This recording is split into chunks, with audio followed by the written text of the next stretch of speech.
Oui, alors le ministère de la Santé a institutionnalisé cette semaine nationale de la prévention qui sera célébrée du 5 au 11 mars de chaque année. Mais c'est pour donner beaucoup plus de l'importance à la prévention et sa place en matière de santé publique, pour sensibiliser davantage la population, aussi pour sensibiliser et renforcer les capacités de chacun en matière de maladies, des facteurs de risque, de tous les, parce que si on ne connaît pas comment la maladie elle se propage, comment il faut éviter, comment on change notre comportement, on peut continuer à avancer vers vers une maladie quelconque. Et donc cette semaine, on va traiter 7 thématiques. Donc sur chaque jour, on va traiter un sujet donné. On commence par l'alimentation saine, puis on parle des facteurs de risque. On parle aussi de la santé, l'hygiène du milieu, donc santé et environnement. Donc on va parler de la santé maternelle et infantile, de la vaccination. On va s'intéresser aussi aux accidents domestiques. On parle de l'automédication. En fait, chaque jour, on traite une thématique donnée.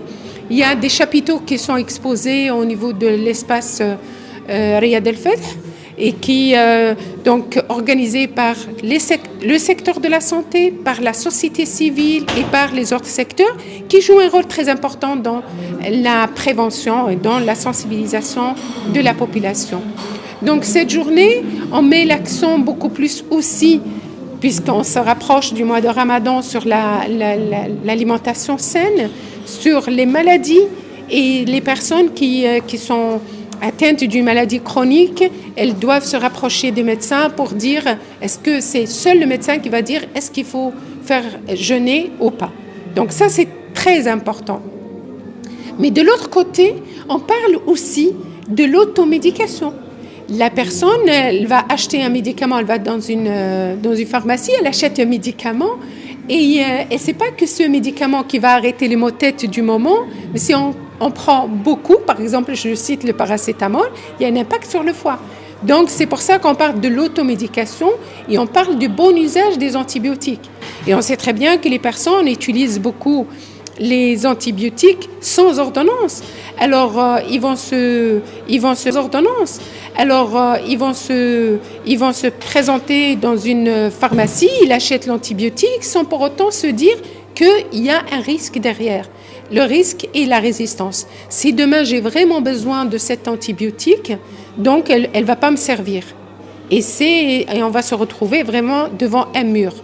Et aussi sensibiliser davantage de se dire, ce n'est pas parce que l'antibiotique, quand on parle des anciennes molécules qu'on utilisait de par le passé, ils ont toujours leurs bénéfices. Donc, ce n'est pas parce que le médecin ne m'a pas prescrit une antibiotique de 3e génération, je vais dire « Ah non, ce n'est pas un bon médecin ».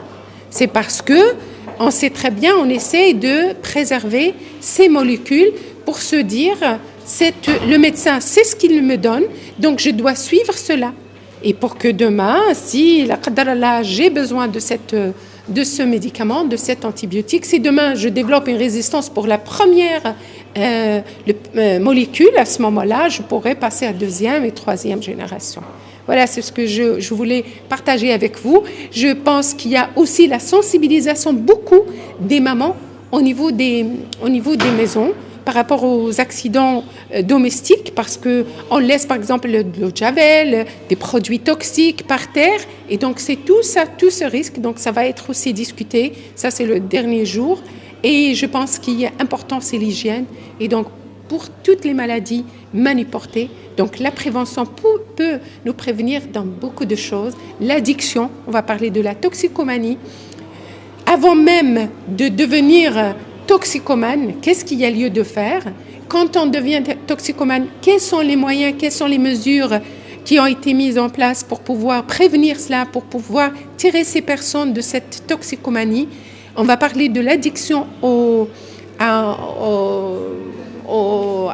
l'écran, parce que les enfants, ils sont accros maintenant, on voit avec les jeux, avec sur les téléphones, les tablettes, et ils développent vraiment une addiction. Donc, ils ne réfléchissent plus. Et il y a un programme qui a été mis en place et qu'on pourra discuter tout cela. Il y aura des conseils pour les mamans, pour les parents, pour les enseignants, pour les enfants eux-mêmes, pour pouvoir dire quel est tout ce risque de l'addiction. Je vais m'amuser un moment, mais après, qu'est-ce que je vais développer? Et on sait très bien qu'il y a même maintenant des échecs scolaires parce que les enfants, ils sont addicts aux tablettes, addicts aux jeux. Voilà.